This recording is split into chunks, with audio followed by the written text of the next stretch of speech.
Hello, everyone, and welcome to The Spiritual American. My name is Dr. Ann O'Hare, and I'm your host. Today, we're going to return to karma. It's going to be a short discussion. We talked about a lot of different aspects of karma. Actually, we started with the red pill of karma. We continued with Karma 2.0.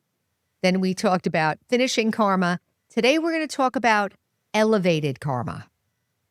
Interesting. So I'll give a little review before we get started of the different aspects that we talked about already. So what does karma mean? Karma just means action. The word karma means action. So very simple. And we've heard the physical, you did this and you're going to get this back. Eye for an eye, tooth for a tooth. We've discussed several times over in the podcast episodes and also in the Raj Yoga Foundation course, which you'll find in the playlist, that karma is deeper than just actions. It's also about thoughts and feelings and attitudes and the way you're being and your intentions while you're living your life. That affects what comes back to you or your circumstances. You're also affecting others, or you're creating environment for others also. So in the first episode of Karma, we talked about the red pill, which is to take 100% responsibility for your life. That's the first thing. Second thing is to take responsibility for your feelings. The third thing was finishing karma, which is learning how to take responsibility for my feelings and change my behavior such that I'm not bringing the old stuff forward anymore. That's finishing karma.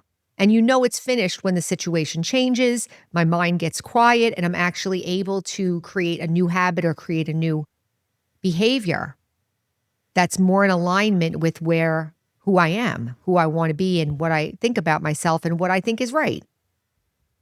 So today we're going to talk about the nuts and bolts of actions, that there's different types of karma. There's positive karma, negative karma, neutral karma, and elevated karma. We're going to go through those briefly. Why is it important to understand karma? Our environment is so important. We have ourselves and we have our thoughts, but our environment is very, very important. And our environment is created and impacted by our thoughts, feelings, and actions. Like I said, our attitudes, the way I live, the way I think, it's affecting me all the time. So it would make sense to understand how this all works so that I can have a choice in the matter. Sometimes we talk about karma and say that karma is a law, but it's a machinery. It's like the law of gravity. It operates all the time. Like if I drop something on the floor, I wouldn't say, "Oh, gravity is evil because it took the thing to the floor." Sometimes we think of karma as something like a punishment.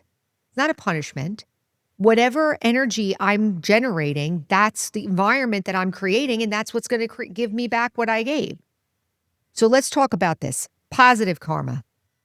Positive karma is very simple. It's it's an action that has a needed or positive impact. So somebody falls down and I take their arm and I help them up. Positive karma. I take care of myself every day. I feed my body good food. I exercise. I take care of my health. I take care of my family. I take care of my bills and so forth. Those are all positive actions. You could also say positive karma could also be charity, things like that, where you give money or you give your time to help someone who has there's some kind of physical deficit that you're trying to make up for. That's positive karma. So that's kind of makes sense. Negative karma is the opposite. That's the kind of actions that cause sorrow. So we don't want to cause sorrow. And it's subtle because we could be doing negative karma in our own mind.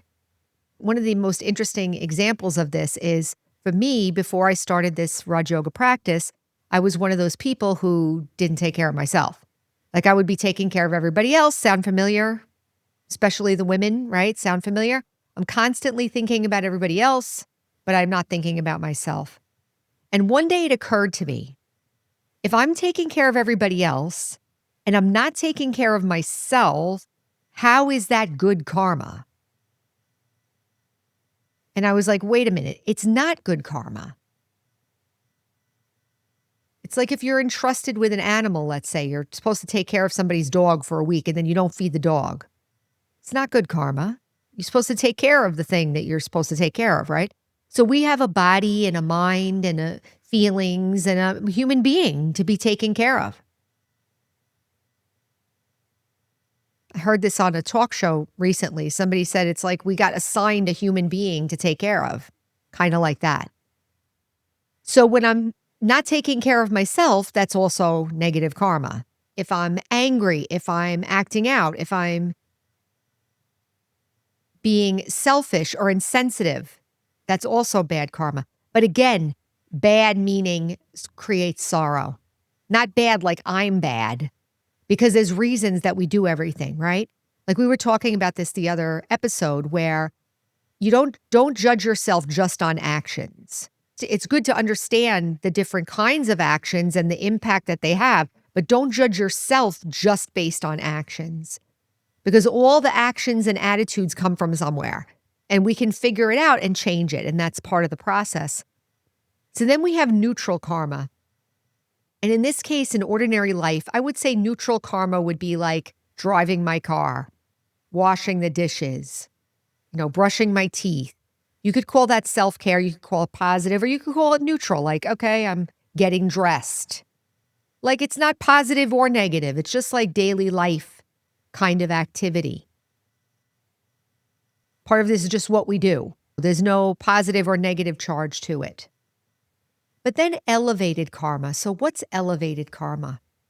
Before I mentioned the positive karma of charity, maybe charity could be seen as positive karma.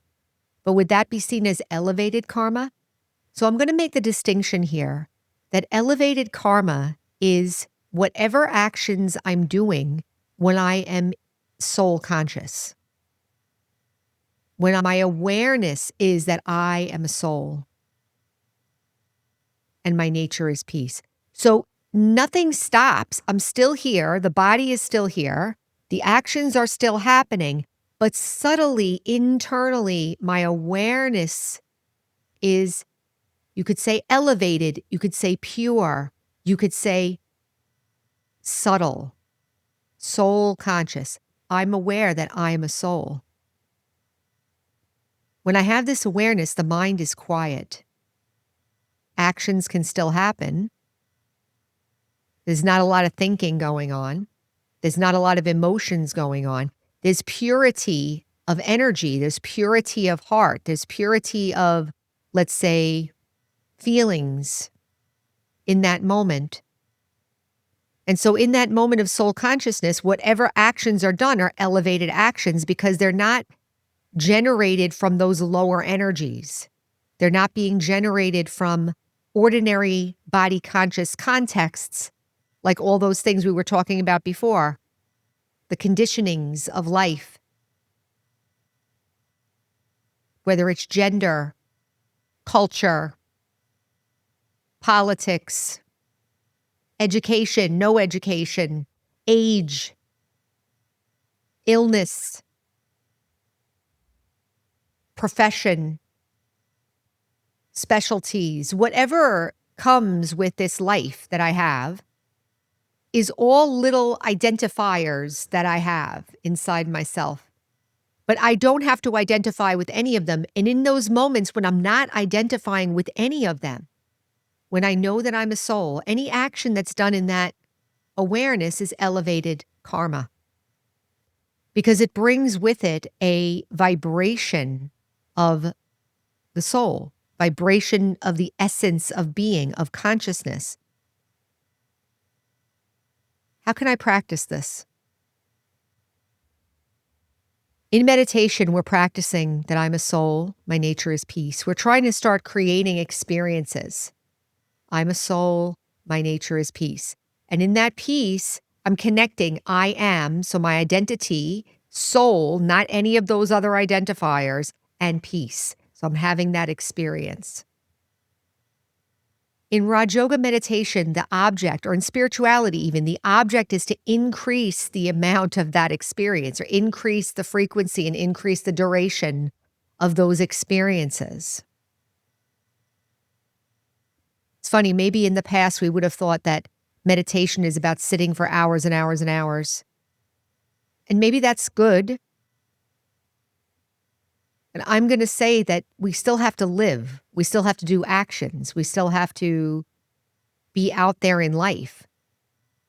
But is it possible to change my awareness, my fundamental awareness of who I am while I'm doing the dishes? In Raj Yoga, we also say to be in remembrance of God. So the other aspect of elevated karma is to be in remembrance of God, God as the supreme soul. In other episodes, we talked about who God is.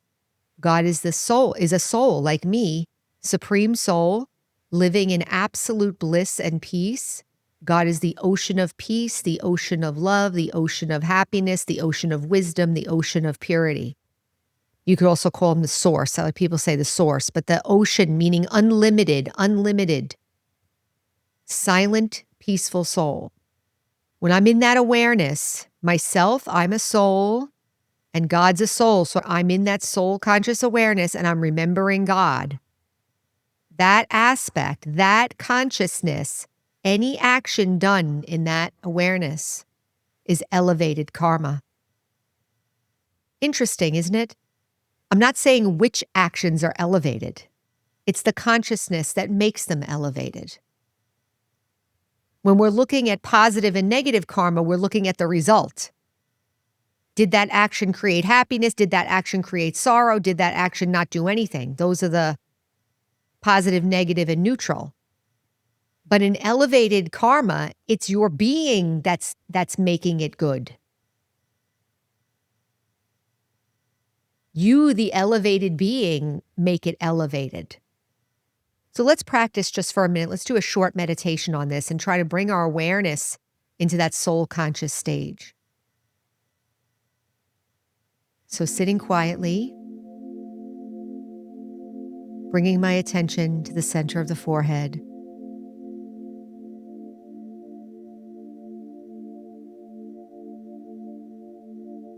Let the body completely relax.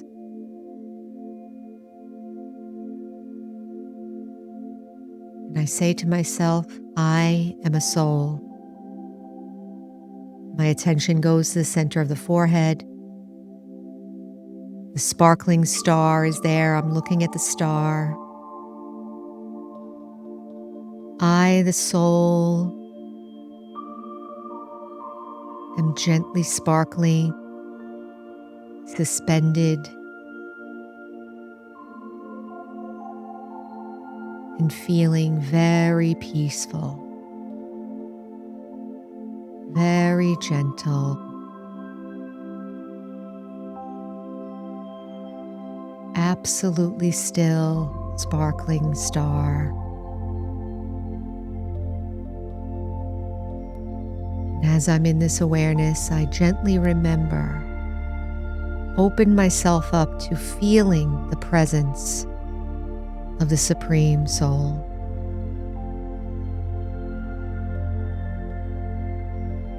Another point of light.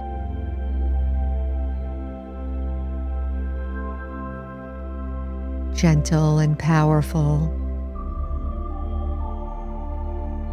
This is the most essential connection, the most elevated connection.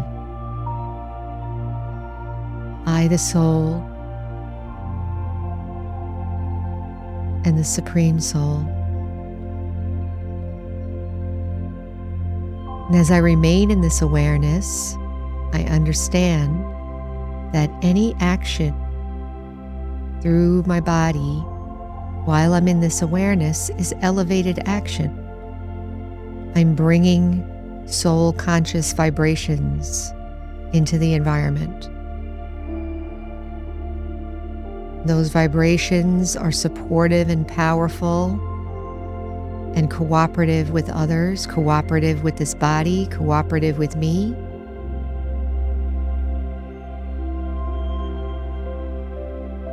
And just gently let yourself feel this peace for another few moments.